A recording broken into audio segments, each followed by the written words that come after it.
السلام علیکم۔ بڑوں کے لیے ڈراؤنی کہانی مردہ دلہن۔ شہر سے باہر ایک سنسان قبرستان کے پاس ایک پرانی حویلی تھی۔ یہ حویلی برسوں سے ویران پڑی تھی اور کوئی ادھر نہیں آتا تھا۔ لوگ کہتے تھے کہ وہاں رات کو سفید لباس میں ایک عورت نظر آتی ہے۔ اس عورت کے بارے میں مشہور تھا کہ وہ مردہ دلہن کی روح ہے۔ کچھ کہتے وہ سچی محبت کی منتظر بھٹکی روح تھی، کچھ کے نزدیک وہ ایک بددعا یافتہ سایہ تھا۔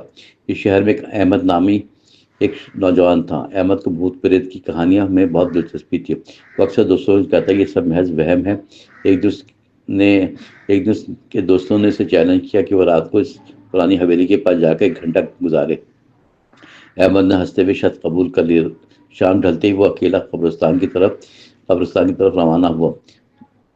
آسمان پر بادل چھائے ہوئے تھے، چاند بھی چھپا ہوا تھا، ہوا میں عجیب سی سنسنی پھیلی ہوئی تھی۔ احمد جب حویلی کے قریب پہنچا تو وہاں دل تیز دھڑکنے لگا۔ اس نے کانپتے ہاتھوں سے دروازہ دھکیلا۔ دروازے سے چرچراہٹ کی آواز آئی۔ حویلی کے اندر مکمل اندھیرا چھایا ہوا تھا۔ احمد نے موبائل کی روشنی آن کی اور اندر داخل ہوا، اور ہر قدم پر لکڑی کا فرش خوفناک آواز نکال رہا تھا۔ دیواروں پر پرانے زمانے کے آئینے لٹک رہے تھے۔ آئینوں میں عجیب سا دھندلا سا عکس نظر آ رہا تھا۔ اچانک کسی کے ہنسنے کی آواز مدھم سنائی دی۔ وہ آواز کسی عورت کی لگ رہی تھی۔ احمد کا دل زور زور سے دھڑکنے لگا۔ اس نے خود کو مضبوط کرتے ہوئے آواز کی سمت قدم بڑھایا۔ ایک بڑے کمرے کے بیچوں بیچ ایک سفید لباس نظر آیا۔ وہ لباس ہوا میں ہل رہا تھا جیسے کوئی پوشیدہ طاقت ہو۔ احمد نے ڈرتے ہوئے آواز دی، کون ہے وہاں؟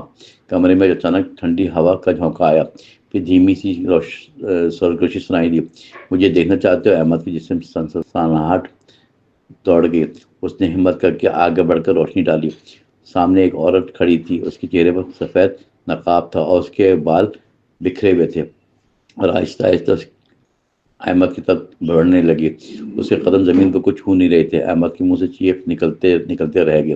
وہ بھاگنے کی کوشش کرنے لگا مگر قدم جم گئے۔ عورت نے آہستہ سے نقاب اٹھایا، بے جان اور آنکھیں خالی تھیں۔ اس کی آنکھوں سے سیاہ آنسو بہہ رہے تھے۔ اس نے سخت آواز میں کہا، تم مجھے دیکھ سکتے ہو؟ احمد نے لرزتی آواز میں کہا، ہاں۔ عورت نے کہا، تو پھر میری کہانی بھی سنو۔ احمد کا جسم خوف سے کانپ رہا تھا مگر وہ وہاں سے ہل نہیں پا رہا تھا۔ اس نے کہنا شروع کیا، میں اس حویلی کی دلہن ہوں۔ میری شادی اس حویلی میں طے ہوئی تھی۔ میں نے سرخ جوڑا پہن رکھا تھا، ہاتھوں میں مہندی رچی ہوئی تھی، لیکن میری تقدیر میں خوشی نہیں لکھی تھی۔ میرے منگیتر نے کسی اور سے شادی کر لی، مجھے بدنامی کا طعنہ ملا اور خاندان نے مجھے دفن کر دیا۔ اس قبرستان میں میری قبر ہے۔ میں اپنی شادی کے رات مر گیا، اسی دن سے میری روح یہیں بھٹک رہی ہے۔ احمد کی آنکھوں سے خوف کے آنسو بہنے لگے۔ مردہ دلہن نے کہا، میں کسی کو نقصان نہیں پہنچاتی، جسے اپنا سچ سنانا چاہتی تھی۔ احمد نے کہا، یہ لوگ کیوں ڈرتے ہیں؟ اس نے جواب دیا، کیونکہ حقیقت ہمیشہ ڈرا دیتی ہے۔ اچانک حویلی کے دروازے زور سے بند ہوئے۔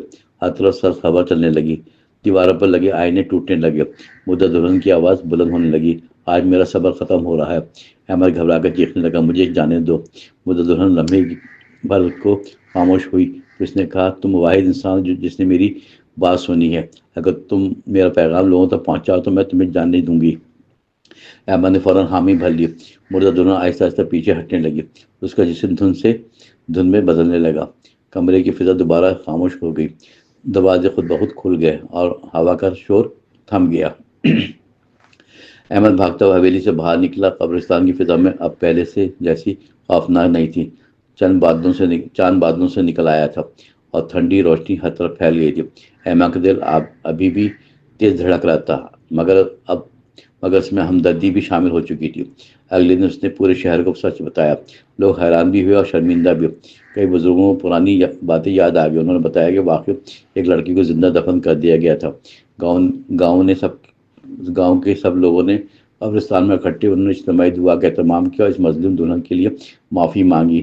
اسی رات کئی لوگوں نے خواب میں دیکھا کہ سفید لباس والی عورت مسکرا رہی تھی۔ کسی نے اسے پھولوں کے درمیان دیکھا، کسی نے روشنی میں بدلتے ہوئے دیکھا۔ قبرستان میں اب پہلے جیسا خوف باقی نہ رہا تھا۔ حویلی بھی آہستہ آہستہ خاموشی سے پرسکون ہو گئی تھی۔ مگر کہانی یہاں ختم نہیں ہوئی۔ کچھ عرصے بعد ایک اور نوجوان حویلی میں گیا۔ وہ بھی سچ جاننے کی ضد میں گیا تھا، مگر دوسری رات وہ کبھی واپس نہیں آئے۔ لوگ کہتے ہیں کہ مردہ دلہن اب بھی وہاں موجود ہے، وہ صرف سچے دل والوں سے ہی بات کرتی ہے، اور جو سچ برداشت نہ کرتے وہ اس اندھیرے کا حصہ بن جاتا ہے۔ آج بھی کوئی اس قبرستان کے پاس سے گزرتا ہے تو اسے سفید لباس کی ہلکی سی پرچھائیاں نظر آتی ہیں، اور ہوا میں سرگوشی سنائی دیتی ہے۔ میری کہانی بھولنا مت، میرا درد یاد رکھنا، انصاف نہ ملا تو روح کو بھی چین نہیں ملتا۔ اور یوں مردہ دلہن کی یہ کہانی اندھیرے اور سچ کے درمیان میں ہمیشہ زندہ رہی۔ کئی برس گزر گیا، مگر حویلی کی خاموشی نہ بدلی۔ لوگ قبرستان کے بعد دعا پڑھ کر یہی گزرتے تھے۔ حکیم بوڑھا بتاتا ہے کہ روح کی کو سچائی چاہیے ہوتی ہے۔ ایک رات احمد دوبارہ لوٹ کر اکیلا پرزم، اس نے قبر پر سفید پھول رکھے اور خاموش دل سے دعا کی، اور ہوا میں ہلکی خوشبو پھیلی جیسے کسی نے شکریہ ادا کیا ہو۔ اچانک سفید دھند نے قبرستان میں نرم روشنی میں بدل دیا ہو۔ دور سے دلہن کا سایہ نظر آیا، مگر اب وہ خوف نہ تھا، اس کے چہرے پر سکون کی جھلک اور آنکھوں میں نرمی تھی۔ اس نے سرگوشی کی، تم نے میرا پیغام پورا کر دیا، اب میں بندھن سے آزاد ہوں، تم بھی آزاد رہو ہمیشہ۔ پھر وہ خاموشی میں تحلیل ہو گئی۔ آہستہ آہستہ حویلی کے شیشے اب ٹوٹے نہ اور ہوا سن ہوئی۔ اگلی صبح سورج کی روشنی پہلے سے زیادہ روشن تھی۔ احمد کے دل سے خوف کا بوجھ ہمیشہ کے لیے اتر گیا۔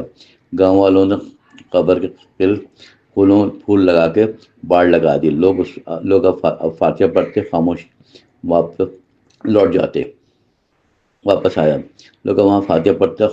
خاموش واپس جاتے، کہتے ہیں کہ اس دن کے بعد کسی نے سایہ نہیں دیکھا، نہ سرگوشی، نہ سرد ہوا چلی۔ مردہ دلہن کو آخر کا انصاف اور سکون مل گیا۔ حویلی رفتہ رفتہ مٹی میں مل گیا، خاموشی سے قبرستان پر اب سکون کی چادر ہمیشہ تن گئی۔ مگر رات کی ہوا آج بھی ایک بات دہراتی ہے کہ ظلم کا انجام دیر سے صحیح مگر ضرور ہوتا ہے، اور سچ کی روشنی سے ہی بھٹکی روحیں آزاد ہوتی ہیں۔ یوں مردہ دلہن کی کہانی ہمیشہ کے لیے مکمل ہوئی، اور اس کی روح آخر کار حقیقی سکون پا گئی۔